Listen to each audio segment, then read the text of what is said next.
Bienvenidas y bienvenidos al Despacho 42, el podcast de los estudios de informática, multimedia y telecomunicación de la UOC. El podcast en el que hablamos de cómo la tecnología cambia la vida de las personas, pero también de cómo somos las personas las que hacemos cambiar la tecnología cada día.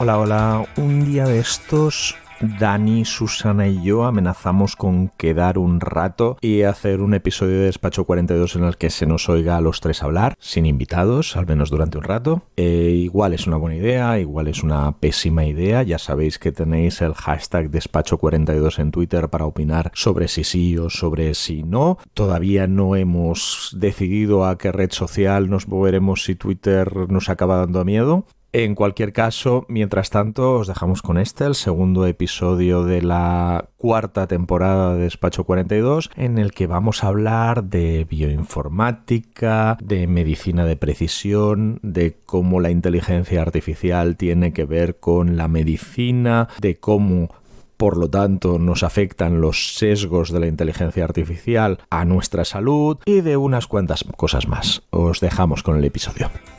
Despacho 42, un podcast hecho desde el Despacho 42 de la UOC, porque si no, se llamaría Despacho 13, Despacho 25 o Despacho 68. Lógico, ¿no?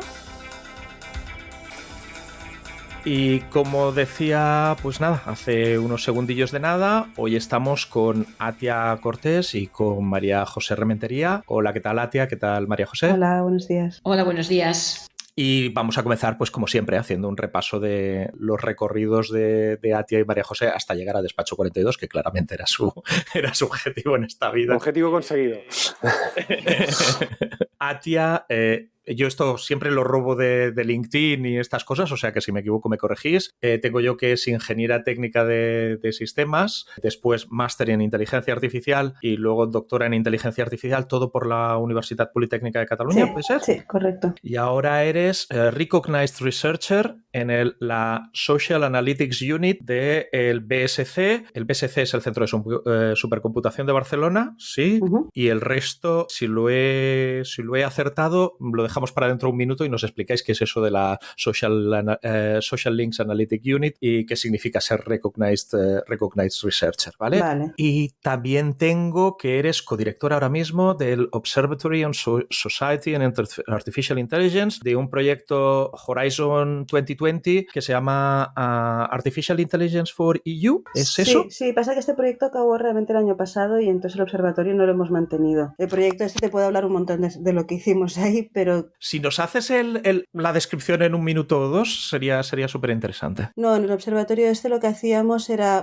parte de una plataforma para juntar a diferentes miembros de la comunidad de inteligencia artificial, desde empresas a investigadores, etcétera, y entonces era un sitio en el que poner en común conocimiento muy multidisciplinar. Entonces se escribían artículos con una perspectiva de ética, de marco regulatorio, socioeconómico, cultural. Luego también se hacían actividades más participativas como lanzar consultas a la ciudadanía, consultas a los expertos de inteligencia artificial. A partir de ahí, pues también escribir algunos informes. Y luego se hizo una actividad de crear working groups también muy multidisciplinares, gente muy junior, en plan empezando su carrera de investigación, a gente ya más experimentada, y a partir de ahí pues trabajar en unos temas en concreto que definimos durante el proyecto y ya pues generamos diferentes workshops para también hacer público todo lo que se estaba haciendo y demás. Súper interesante. Y pasamos a María José, que de nuevo, si no me he equivocado copiando de LinkedIn, que no sería la primera vez, es licenciada en físicas y ha desempeñado diversos cargos, entre ellos a mí lo que más me impacta, casi me asusta un poco, es que fue gerente de organización y sistemas de información de nada más y nada menos que Telefónica y después CEO de Fundación Telefónica. Eso tiene que haber sido toda una aventura, ¿no, María José? Sí, la verdad es que yo desarrollé mi carrera en la industria, en la empresa. De hecho, empecé en el área aeroespacial, trabajando para la agencia espacial. Luego, cuando me vine a España, pues claro, estaba en Telefónica y nos seleccionaron a unos pocos para montar todo lo que sería la parte de los sistemas de información de la corporación. Y luego me pasé a Fundación Telefónica para hacer temas más sociales, más relacionados con la gente, ¿no? Y los problemas sociales. Y ahí era el CIO, ahí monté todos los sistemas de información. Y luego, pues me pasé a la academia. Y llevo en la academia pues desde el 2017, llevando la Social Link Analytics Unit. No te preguntaremos dónde se vive mejor, si en la industria o en la academia. Por si acaso, hacemos que haya un movimiento excesivo de un lado a otro. No tenemos el vídeo, vamos a sencillamente hacer que conste en el registro la sonrisa políticamente correcta de María José y no vamos a pasar de ahí. Entonces tenemos que este Social Link Analytics Unit está, si no me equivoco, dentro del departamento de Life Science del Centro de Supercomputación de Barcelona. Sí. Y ahora es cuando yo ya he comenzado a perderme. ¿Nos podéis explicar Centro de Supercomputación de Barcelona, departamento de Life Sciences y finalmente bajamos a esta Social Link Analytics Unit? Sí. Bueno, el Barcelona Supercomputing Center, no sé si lo conocéis, tenemos el superordenador, el Mare Nostrum 4, que está ahora activo. Vamos a instalar el Mare Nostrum 5 para el año que viene. Va a haber 2 ordenadores cuánticos también ahí. O sea, es un centro nacional de supercomputación conectado a la red europea de supercomputación y a la red nacional de supercomputación. Sí, si alguien no lo ha visto, que busque, porque el Mare Nostrum, no sé en qué ranking está de potencia, pero claramente es el superordenador más bonito del planeta. Sí. Y hay una visita virtual en la web que vale mucho, mucho la pena. Y se puede ir presencialmente también, ¿eh? O sea, que solo hay que pedir... Sí, yo todavía no lo he conseguido. Estoy súper frustrado porque siempre he tenido colegas que se han quedado de y ahora vamos y tal, y siempre he tenido otra cosa a la vez, pero algún día lo conseguiré. Vale. Y bueno, dentro no solo es un centro de supercomputación, también tiene investigación científica. Y dentro de la investigación científica hay 4 departamentos. El área de compute, que obviamente pues es temas muy cercanos al ordenador, pues computación, simulaciones, cómo hacer paralelismo, mejora de algoritmos y demás. Tiene un departamento de ingeniería, que es la aplicación a la ingeniería, temas de cálculos de energía, temas de petróleo, búsqueda de pozos de petróleo, cosas muy de ingeniería que necesitan mucho de simulación y de todo este tipo de cálculo. Tiene el área de clima, donde se hacen todos los cálculos del cambio climático, se hace mucha simulación. Sin ir más lejos, el informe meteorológico que veis en el telediario se calcula aquí también, ¿vale? Ajá. Y luego está el Departamento de Ciencias de la Vida, que es en el que estamos, que se dedica a la medicina personalizada o medicina de precisión, también llamada medicina de precisión. Y ahora me preguntarás, ¿y qué es la medicina de precisión? ¿No? Que no tenemos ni idea, ¿no? Sí, me gusta, me ahorra el trabajo. Se supone que la medicina de precisión es la medicina del futuro, pero que ya está aquí, ¿no? Es el futuro que ya está aquí. Entonces, la idea es, hasta ahora tenemos una medicina generalista. Tú vas al médico y el tratamiento es el mismo para todo el mundo, independientemente de su situación personal, su historia clínica, si es hombre o mujer, independientemente de todo. A todo el mundo se le da, hay unas pautas y un mismo tratamiento. Lo que se quiere hacer con la medicina personalizada es dar los tratamientos adecuados a cada persona según sus datos genéticos, toda su información genética, son 3 pilares. Según su historia clínica, no es lo mismo que hayas pasado 2 pulmonías dobles cuando tenías 18 años, ¿no? Que no lo hayas pasado. Tu situación, por ejemplo, respiratoria es distinta, ¿no? Y por último, los hábitos de vida, sería el tercer conjunto de datos, ¿no? En los hábitos de vida, pues no es lo mismo que tú seas un pescador que sale todos los días a faenar o que seas un oficinista. En un caso estás al sol, en otros casos estás metido dentro de la oficina, la situación es distinta. Entonces, en base a estos 3 grandes conjuntos de datos, por así decirlo, es como se calcula el perfil de una persona, de un posible paciente, y se puede de alguna manera determinar o identificar posibles enfermedades siempre y cuando estén asociadas a la parte genómica, digamos, ¿no? Y también asignar el tratamiento adecuado a esa persona. Eso es lo que hace la medicina personalizada. Es medicina basada en datos, con todo el conocimiento médico que existe y con todo el conocimiento científico. Y hay que usar el superordenador para poder hacer todos esos cálculos de perfil de una persona de salud. Y claro, y esto, pues eso, de nuevo tiene todo el sentido del mundo que esté dentro de un centro de supercomputación, porque madre mía la cantidad de procesado que vamos a necesitar por analizar. Y entonces, y dentro de esto...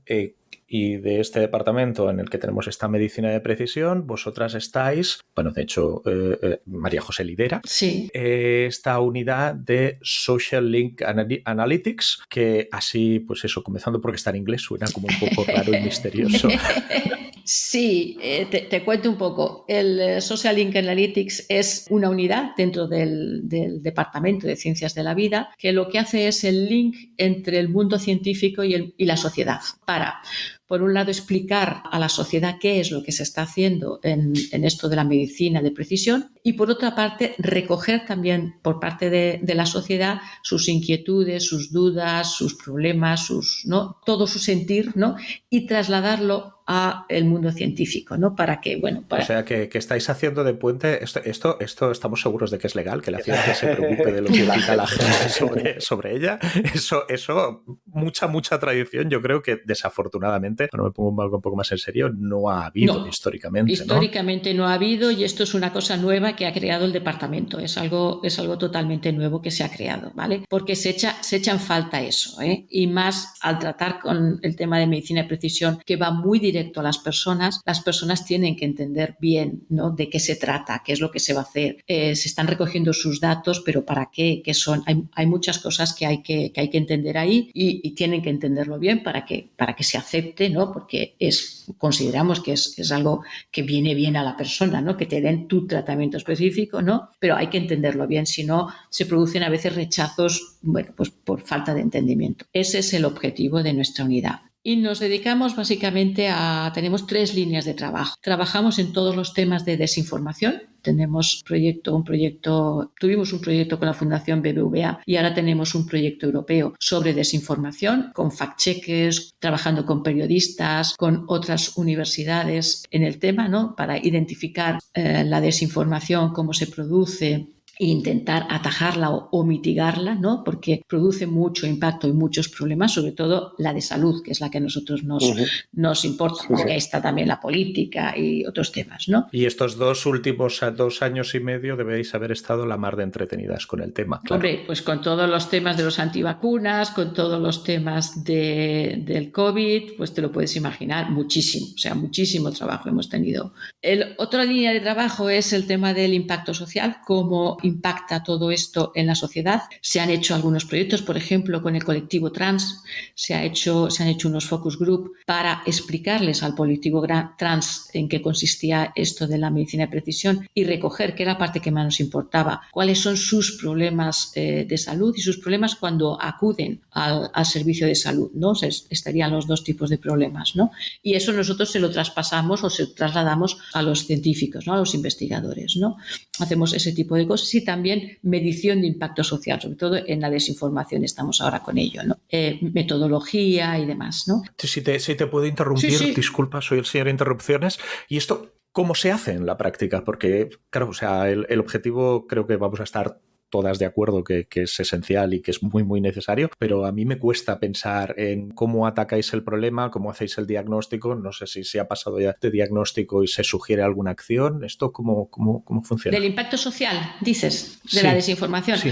O sea, por ejemplo, hablando con este grupo de personas trans, el cómo se trabaja y cómo se mejora la calidad de estas personas, ¿qué es por dónde tiráis? Bueno, con el colectivo trans de momento nos hemos quedado en la recogida de su información, no hemos avanzado más, recogida de su información, lo hemos presentado dentro del departamento y hemos hecho también un seminario con la sociedad Prisma, que es con los que trabajamos para hacer todo este análisis, y a ellos se les explicó un poco el tema. Queríamos continuar un poco con esta línea del colectivo trans, pero de momento estamos un poco parados por falta de investigador. Y con la desinformación, pues bueno, nosotros trabajamos la desinformación desde el punto de vista tecnológico, cómo poder identificarla, ¿no? Sobre todo en las redes sociales. Desinformación ha habido siempre, o sea, es un tema unido al ser humano, digamos, ¿no? A todos nos gusta manipular, a todos nos gusta o hemos mentido o hemos dicho medias verdades y demás, ¿no? Lo que pasa es que ahora el fenómeno ha explotado con todo el tema de las redes sociales, ¿no? Principalmente, ¿no? Y toda esta facilidad que hay para comunicarse entre unos y otros. Entonces, pues bueno, nosotros desde el punto de vista tecnológico intentamos identificar patrones,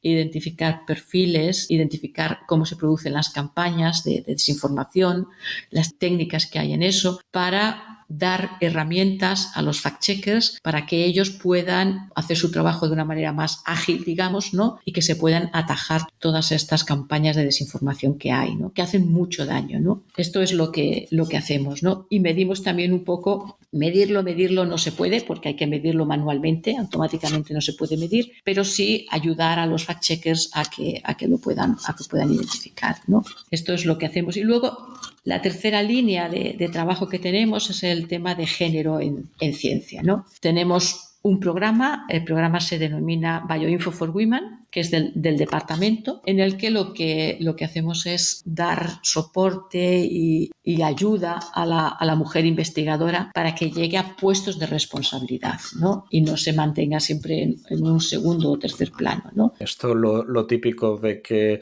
las enfermeras son las enfermeras porque la mayoría son enfermeras, pero porque si miras consejos y presidencias resulta ser que hay muchos hombres, a pesar de que abajo la base es muy, muy femenina. ¿Este tipo de cosas? Sí, o en los hospitales. En los hospitales hay mayoría de doctoras, pero los directores de hospital o directores de servicio o jefes de servicio son hombres en general. Y en la investigación pasa lo mismo, y en las empresas pasa lo mismo. No es algo digamos, del colectivo de salud. Entonces lo que intentamos es pues que la mujer llegue a esos puestos de responsabilidad. En realidad en lo que trabajamos es en que haya diversidad a todos los niveles, porque creemos que es una manera de cambiar la perspectiva de cómo se hacen las cosas y dar una mayor amplitud y otra visión distinta, ¿no? Diversidad, también integrando también otro tipo de colectivos, ¿no? Entonces, bueno, creemos firmemente en ello y entonces pues por eso tenemos toda esta línea en la que además de trabajar en el apoyo de la mujer, trabajamos en intentar crear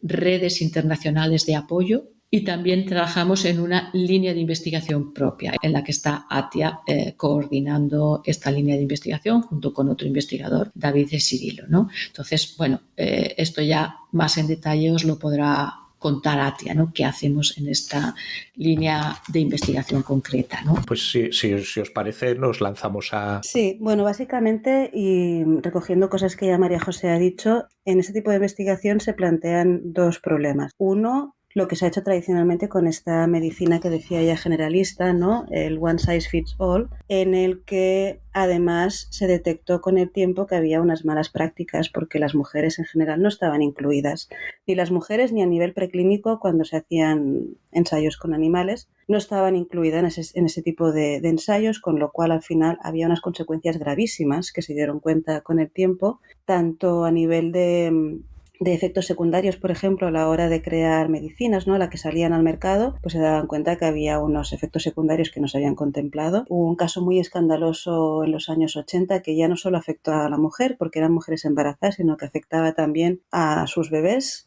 Pero además tenemos un peor conocimiento de lo que es la salud de la mujer, porque como que tampoco se investiga en eso, cuesta más de detectar, por ejemplo, de manera preventiva una enfermedad y sus características porque se ha investigado menos. Esto, sí. Perdona, por ponerlo en contexto actual, el tema de la afectación de la vacuna del COVID a la menstruación sería un ejemplo actual. Totalmente, sí, se hizo muy poco. Bueno, ahí también es que hubo una prisa, ahí ya se saltaron muchas cosas porque en general para poder aprobar un medicamento pasan años y aquí se aceleró todo el proceso, entonces imagínate ya cómo quedó el rol de la mujer en este tipo de ensayos. Entonces aquí por una parte tenemos esto y por otra parte lo que estaba comentando ahora María José de este desajuste de representación de las mujeres pues en puestos de dirección, en puestos de toma de decisiones al final, también se ve este tipo de desajuste en lo que son los datos que se utilizan, bueno, pues para ahora que se utiliza la inteligencia artificial para poder avanzar en la medicina de precisión, pues estos datos tampoco están representados de manera equilibrada. Entonces aquí obviamente hablamos de la mujer porque es que somos el 50% de la población y nos consideramos una población poco representada o minoritaria pero obviamente entran otros colectivos que también hay que tener en cuenta, ¿no? Entonces, al meter ya volúmenes de datos masivos y al utilizar estas técnicas de inteligencia artificial, que además no siempre son fáciles de poder explicar, ¿no?, cómo funcionan y cómo se ha llegado a un diagnóstico, a una conclusión, pues se plantean retos de transparencia, de fiabilidad de la tecnología, y entonces ahí es pues donde entramos un poco nosotros e intentamos ver diferentes estrategias para poder identificar y mitigar este tipo de sesgos que se acaban generando en el mundo de la salud. Entonces, por una parte tienes sesgos que se pueden dar a la hora de construir tus conjuntos de datos que vas a utilizar para entrenar el algoritmo basado en inteligencia artificial, pero también hay otro tipo de estrategias que se pueden aplicar más a lo largo de lo que es el ciclo de diseño y desarrollo de la tecnología, que pueden ayudar a mejorar, ¿no?, o a generar unas buenas prácticas de cómo realizar esta investigación y este desarrollo de la tecnología. Entonces, a partir de ahí,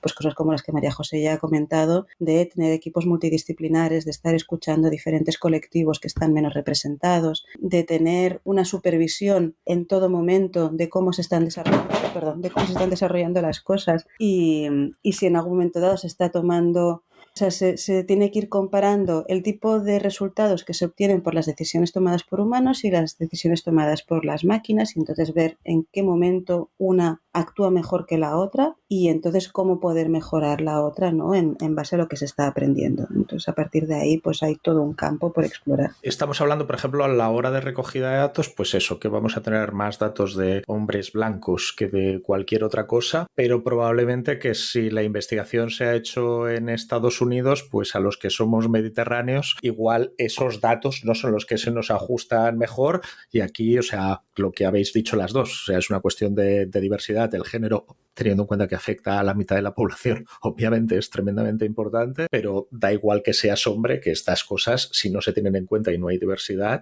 nos van a afectar a todos. Sí, ahí ¿correcto? hay un concepto que le llaman interseccionalidad, y es muy importante. Ya no solo es irte de un continente a otro, incluso dentro de una misma ciudad. Si tú solo entrenas un algoritmo con datos de un hospital, al final la gente que va a ir a ese hospital va a tener unas características, sobre todo socioeconómicas, muy determinadas, y no tienen nada que ver con los de otro hospital en otra punta de la ciudad o en el extrarradio y demás. Entonces, pues ahí ya a un nivel tan local ya puedes empezar a encontrar sesgos. Entonces ahí, claro, hay otros retos también, ¿no?, porque desde un punto de vista teórico se ve muy claro que cuantos más datos mejor y se puedan compartir entre instituciones y demás, hay que tener cuidado. Cuantos más datos no tiene por qué ser obligatoriamente mejor. Necesitamos que esos datos nos aporten la información que queremos y que sea una información de calidad para luego poder tomar unas buenas decisiones. Pero además hay que ver cómo combinar estos datos de manera que se pueda compensar, ¿no?, y acabar creando un conjunto que acabe representando un poquito de manera más inclusiva a la sociedad. O sea, entonces el primer paso es tener unos datos que representen a todas las personas, ¿no? Entiendo. Y el segundo es,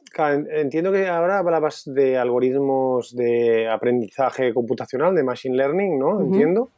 ¿Hasta qué punto estos algoritmos, igual es una pregunta un poco técnica, pero es una curiosidad, hoy en día son una caja negra o ya comenzamos a entender bien cómo funcionan? No sé, porque a veces da la impresión de que por ahora... Claro, todo depende de la técnica que utilices, ¿no? O sea, en Machine Learning hay muchísimas técnicas y no todas ellas pertenecen a lo que le llaman black box. Sí que es verdad que últimamente, sobre todo para ciertas técnicas como reconocimiento de imagen y procesamiento de largos volúmenes de datos, se está tirando más hacia este tipo de aprendizaje, pero siguen existiendo otros más tradicionales que siguen funcionando para algunos casos. Entonces, por una parte, hay aquí una cuestión de nuevo de buenas prácticas de educación, de conocer un poco el espectro disponible y ver en qué situación necesitas cada cosa. Por otra parte, sí que es verdad que se está invirtiendo cada vez más y se está animando cada vez más a que haya ese tipo de giro hacia una investigación que ponga un énfasis en el tema de detección de sesgos, de mejora del fairness que le llaman, ¿no?, de la justicia. Y entonces dentro de eso hay técnicas que exploran, por ejemplo, el tema de la explicabilidad del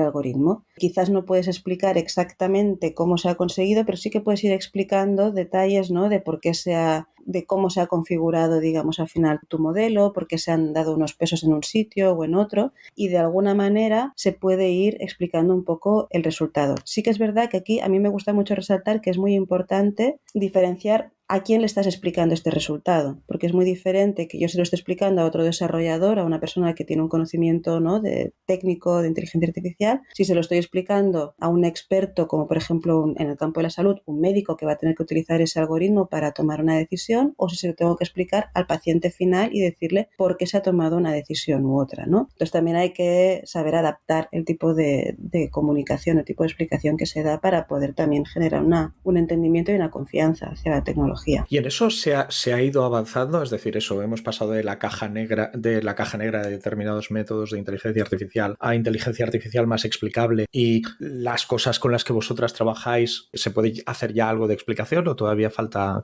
camino por recorrer? Las dos cosas. Se ha avanzado mucho, es una tendencia en investigación relativamente nueva, digamos, desde hace unos años. Entonces se está avanzando bastante y en diferentes tipos de técnicas, ya te digo, no solo en temas de explicabilidad, también en ver cómo aplicar técnicas en el preproceso o en el postproceso de los datos para simplemente mejorar, ¿no?, su calidad y detectar índices de fairness y demás, que no solo se centra en temas de explicabilidad, pero sí que es verdad que todavía queda mucho camino por hacer. Hoy en día ya se pueden encontrar, porque al final también hay que pensar que no todo es tan generalista, ¿no? Tú puedes estar investigando en cómo poder explicar que un algoritmo te detecta, por ejemplo, el sesgo para una imagen médica de una parte del cuerpo en concreto, pero igual no te sirve para explicarte la de otro tipo de imagen médica, ¿no? Entonces, claro, vas avanzando, pero para casos que todavía son concretos, que obviamente tienen una aplicación real y final hoy en día. Y para eso es muy importante la colaboración con equipos sanitarios y con hospitales y datos reales y demás. Pero claro, todavía queda mucho por avanzar. Por suerte es un campo que se está poniendo de moda, digamos entre comillas, se está trabajando mucho en ello. Y entonces, pues bueno, al menos aquí en Europa tiene pinta de que es algo que se le va a dar más importancia. Bueno, y yo esto querría decir, o sea, antes cuando nos decía María José, es de, bueno, que las redes sociales han ampliado el problema de la desinformación, pero este no es nuevo. Y la explicabilidad, yo creo que lamentablemente a la profesión médica nunca se le ha dado muy bien decirle por qué te aplican el tratamiento tal. Y que esto a mí y que bueno, o sea, y también de nuevo, tengo más amigas que amigos que me dicen esto. Cuando entro a la consulta me dicen lo que tengo que hacer, pero me tratan como, mira, aquí vas a seguir esas instrucciones y no te voy a explicar nada. La inteligencia artificial igual lo amplía, pero no necesariamente inventa el problema. Sí, la verdad es que la medicina hoy en día, ¿no?, que tenemos aquí en Occidente está muy protocolizada, ¿no? Entonces, pues si tú tienes este síntoma, este, ¡pum!, este es el tratamiento y ya está, independientemente de tu edad, independientemente de tu sexo, independientemente de tus hábitos de vida, de tu condición socioeconómica, independientemente de todos, es esto. Si no te va bien, pues te aplicamos el segundo procedimiento, y si no, pues el tercero, y si no, pues te decimos que, bueno, pues que hay un problema, ¿no? Es como estamos funcionando ahora, es así, y esto es lo que se intenta, pues obviamente con la medicina de precisión, cambiar y mejorar, ¿no? Y además hay un tema que no he comentado. La medicina de precisión existe ya, se ha aplicado en algunos casos. ¿En qué casos se ha aplicado? En los casos de personas muy ricas. Claro, ¿es democrático esto o no es democrático? Lo que queremos hacer nosotros es que sea democrático, ¿vale? El caso de la Angelina Jolie, en la que se le predijo que iba a padecer es un caso de medicina personalizada. Se analiza su genoma, patatán, y se le detecta esta mutación en ese gen que le va a producir este cáncer, ¿no? Y entonces ella toma consecuencias.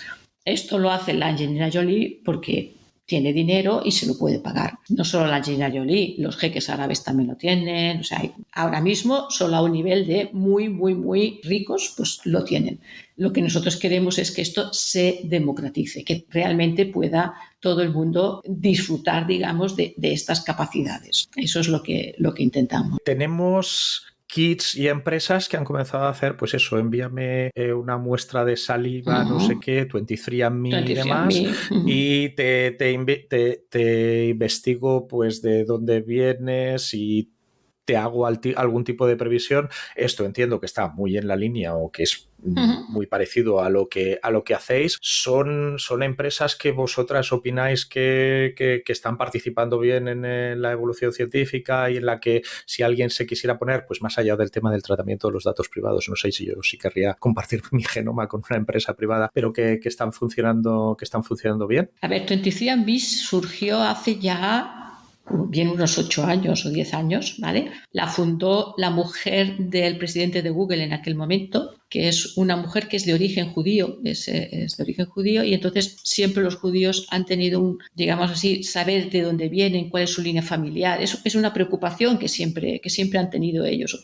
Otros colectivos no se preocupan tanto de ello, pero ellos sí, sobre todo, pues bueno, en Estados Unidos buscarse después de la Segunda Guerra Mundial dónde estaban tus parientes, ¿no? O sea, una necesidad. Y se puso toda la parte de salud. Inicialmente estaba toda la parte de salud, yo me lo hice, también te da miedo, ¿no? Mandar aquí tus datos y tal, te da miedo, pero bueno, yo digo, bueno, hay gente que no lo quería hacer porque yo no quiero saber cuál puede ser mi predicción. Y eso es libre para cada uno, ¿no? Y debo decir que, bueno, no se analizaba el genoma entero, se analizaban trozos en los que se sabía que si había una mutación producía algo. Entonces no está analizando todo, está parcialmente, ¿no? Y debo decir que a mí las predicciones que me hicieron acertaron, ¿eh? O sea, no puedo decir otra cosa, ¿no? Lo que pasa que por un tema legal en Estados Unidos ya la parte de salud no se hace, solo se hace la parte de tus ancestros, porque las empresas de seguros estaban intentando coger esa información para cobrarte más o menos en los seguros. Entonces, como surgió ese problema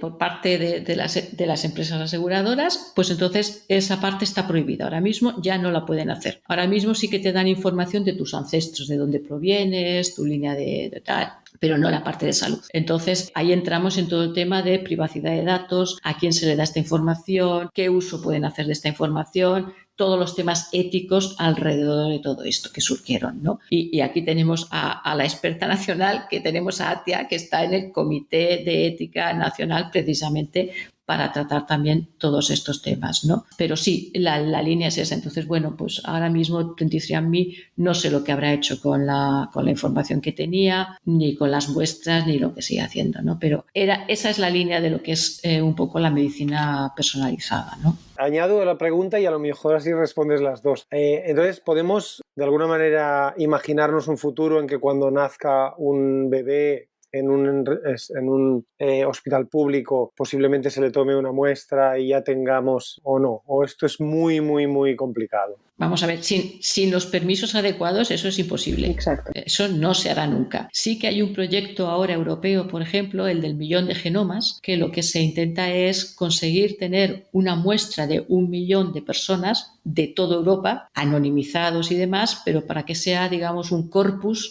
sobre el que se pueda investigar.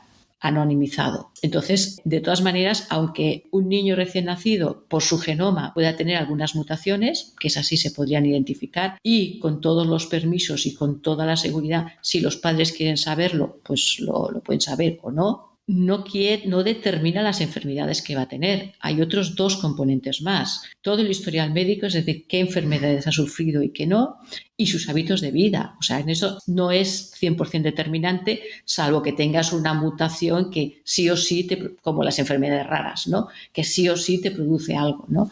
Vale, pero para las enfermedades raras, por ejemplo, ya se hacen los análisis genómicos. Bueno, cuando los padres detectan que el niño tiene una enfermedad rara, pues normalmente se hacen para intentar averiguar si es por eso o es por otra razón, ¿no? Ahí hay que poner todas las seguridades posibles y más tratándose de un niño, ¿no? O sea que... No estamos en Gattaca todavía, ¿no? No. No.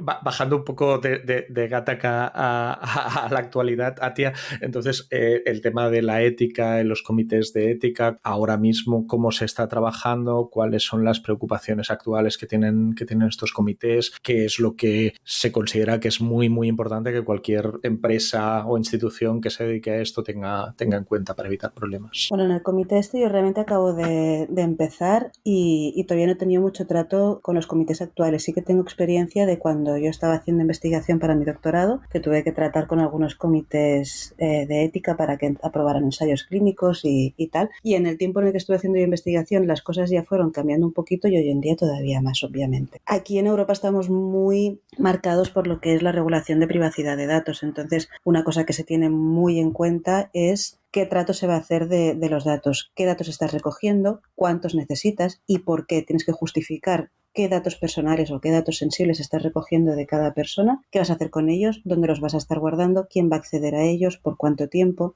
si va a haber terceras personas. Todo esto son preguntas, pero que realmente aparecen en la regulación. Entonces, hay incluso templates que te ayudan, ¿no?, a estar recogiendo todo este tipo de cosas, y a partir de ahí, pues obviamente hoy en día se está poniendo más énfasis en temas de, pues eso, que haya un equilibrio en conjuntos de datos, que no se esté haciendo nada que ayude luego a discriminar a colectivos o que de alguna manera puedan suponer, a la que se habla de avances tecnológicos, ¿no? Por ejemplo, todo lo que es investigación in vitro, embrión, esto, por ejemplo, ¿no? Pues que se haga de una manera responsable, que no se esté creando algún tipo de tecnología que luego pues acabe creando cosas que de momento no se pueden controlar, sobre todo desde un punto de vista legal. Y fuera de los comités y demás, en el día a día hablando pues eso con la gente del Departamento de Ciencias de la Vida del BSC, esto es parte de la conversación, es parte de la preocupación en cada momento. Quiero pensar que sí, pero me gustaría saber cuál es vuestra percepción de esto. Pero de nuestros investigadores es 100%, pero no solo del Departamento de Ciencias de la Vida. Cuando nosotros se almacenan datos en el BSC, toda la gente de operaciones tiene la misma sensibilidad. O sea, que son técnicos informáticos y tienen la misma sensibilidad. No se da acceso a nadie. Pero en los hospitales, a la hora de que nos pasen algún dato, pasa 3/4 de lo mismo. Hay que pasar por su comité, hay que tal, o sea, yo creo que está muy sensibilizado todo el colectivo, desde los médicos a... Tal vez los menos sensibilizados seamos los pacientes. Ajá. Que muchas veces firmamos sí y no miramos más, ¿no? O sea, tal vez los menos sensibilizados seamos los pacientes, pero el colectivo está muy sensibilizado. Sí. Eso es algo que pasa con la tecnología en general, yo creo, que de momento estamos dando poca importancia a lo que se hace con nuestros datos. Recogiendo lo que estaba diciendo María José antes del caso del genoma, pero al final pasa con cualquier tipo de aplicación que utilices hoy en día o que tengas instalada en tu teléfono. Se le da poca importancia a qué datos estás dando acceso, quién va a acceder a ellos, si se van a vender a otras personas o a otras compañías. Por ejemplo, el ejemplo que estaba diciendo de las compañías de seguros, eso pasa con muchísimas de las aplicaciones que tenemos instaladas hoy en día. Simplemente las utilizamos, no nos damos cuenta o no queremos molestarnos en investigar qué se hace con ello, y al final estamos dando muchísimas capas de información de las que no somos conscientes, con las que se acaban generando perfiles y teniendo información, sobre todo desde el punto de vista socioeconómico, de comportamiento, de hábitos, etcétera. Todo esto se puede acabar utilizando para muchos tipos de aplicaciones, ya sea temas en finanzas, en bancos, para aseguradoras, para vigilancia, pero también para el campo de la salud. Entonces, aquí hay un tema muy importante en lo que es la educación. Los que estamos desarrollando las tecnologías ya vamos, ¿no?, conociendo cuáles son estas capacidades y límites que puede tener la tecnología. Es muy importante, y aquí creo que también es un rol que tenemos dentro de la unidad, hacer llegar todo esto a la sociedad y que sean un poco más conscientes. Esto de nuevo tenemos ejemplo moderno. Afortunadamente a nosotros nos queda lejos, pero en Estados Unidos de golpe se ilegaliza el aborto en determinados estados, y esa aplicación de llevar la información de la menstruación que se mantiene en una empresa, de golpe se presenta a un señor con una orden judicial. O sea, judicialmente y legalmente es difícil oponerse, es prácticamente imposible oponerse a ello. De golpe esos datos de tu menstruación pueden acabar contigo en la cárcel. Exacto. O sea, literalmente. Sí. Y estas cosas, eso, y de nuevo tenemos que pensar en, pues, no nos vamos a leer todas las licencias de todo porque dedicaríamos nuestra vida a ello, pero sí tenemos que pensar en a quién damos nuestros datos, y luego desde el otro lado, pues esa información debería estar cifrada y debería pensarse en usos que ahora, pues eso, cuando se recogió datos de menstruación, pues no había ningún problema, pero de golpe cambia la legislación y esos datos pasan a ser, no pasa nada, más allá, sí pasan muchas cosas, sí se comercia con esos datos, pero no van a acabar contigo en la cárcel, a algo tremendamente y tenemos más complicado. el caso también de las elecciones en Estados Unidos, con el perfilado que hizo Facebook de la gente con la información que había metido ahí, por ejemplo. Tú lo has puesto y los likes y no sé qué, los likes simplemente dan mucha información sobre cuáles son tus preferencias, cuál es tu perfil, que luego pueden usar para manipularte, ¿no? Eso se ve en las campañas de desinformación, por ejemplo, ¿no? El caso más extremo ya estaría en China con el tema del Social Credit Scoring, que ahí ya es lo que tú dices, ¿no? Ya es del uso que se hace de este tipo de aplicaciones y se acaban tomando medidas de regulación, de penalización y demás hacia los ciudadanos, y claro, ahí hay que tener... Ya hemos acabado, como siempre acabamos en Despacho 42 con nuestro pequeño episodio de Black Mirror personalizado. Recordemos que también esta recogida de datos y esta inteligencia artificial y este gran análisis sirve para tener medicina de precisión y que me receten a mí mi tratamiento y no el de la media. Exacto. Obviamente hay que luchar para que esté la parte del... Pensando en positivo, es verdad que se habla mucho de que la inteligencia artificial está sesgada o demás. Yo creo que esa idea hay que quitarla. No es la inteligencia artificial en sí, son los datos los que están sesgados, es el mundo en el que vivimos. Nosotros mismos tenemos nuestros propios sesgos. Entonces es verdad que hay todo esto, pero utilizando las herramientas correctas y utilizándolo todo de una manera con unas buenas prácticas, la inteligencia artificial puede ayudar a reducir estas desigualdades y en el campo de la medicina tiene muchísimas posibilidades y ya se están viendo hoy en día. Vamos a quedarnos con la nota positiva. Una pregunta. ¿Vosotras sois partidarias de que tenga que haber un control público ciudadano respecto a la auditoría de determinados algoritmos o de aplicaciones de inteligencia artificial? Yo creo que la ciudadanía debería estar más involucrada, pero para eso necesitan también unas herramientas, necesitan un conocimiento, porque hoy en día yo creo que no todo el mundo está preparado para entender exactamente, ¿no?, qué es lo que estarían aprobando y demás.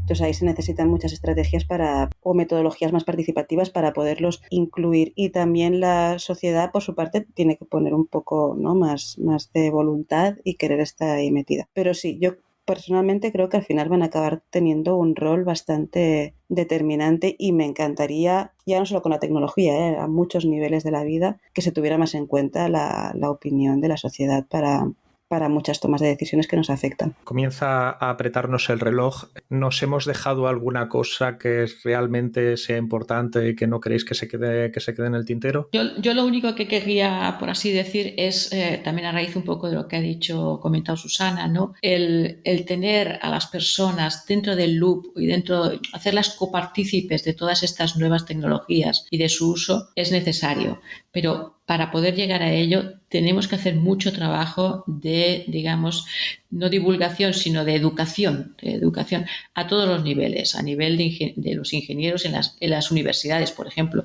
que se den clase de este tipo de cosas, ¿no? En los colegios, en los institutos, que la gente ya, bueno, nosotros, nuestra generación, pues tenemos el conocimiento que tenemos, pero que las nuevas generaciones ya vayan, igual que juegan con el móvil, que entiendan qué es lo que están haciendo. O sea, hace falta ahí mucha educación.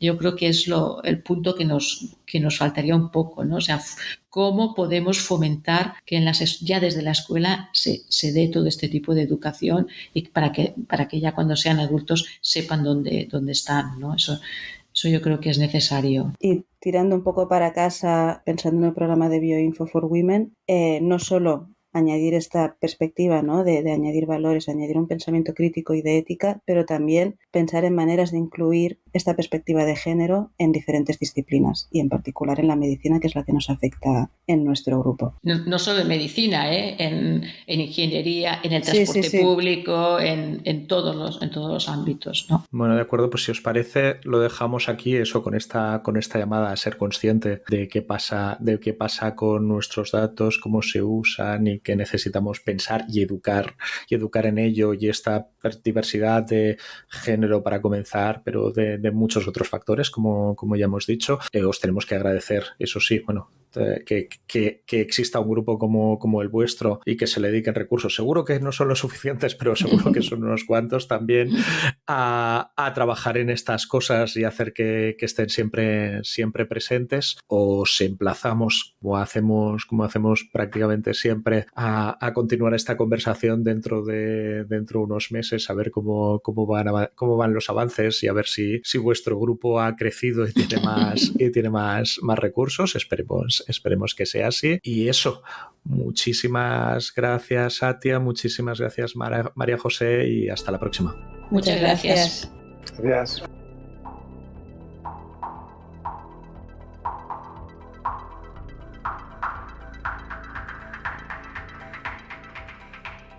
Muchas gracias por haber escuchado un episodio más de Despacho 42. Si quieres comentarnos algo, nos encontrarás en nuestro blog en blogs.uoc.edu/informática. También puedes ponerte en contacto con nosotros con el hashtag Despacho42 en Twitter. Y si quieres echarnos una mano, suscríbete a Despacho 42 en tu aplicación de podcast favorita, ponnos nota, déjanos un comentario y, sobre todo, recomiéndanos a tus amigas y tus amigos.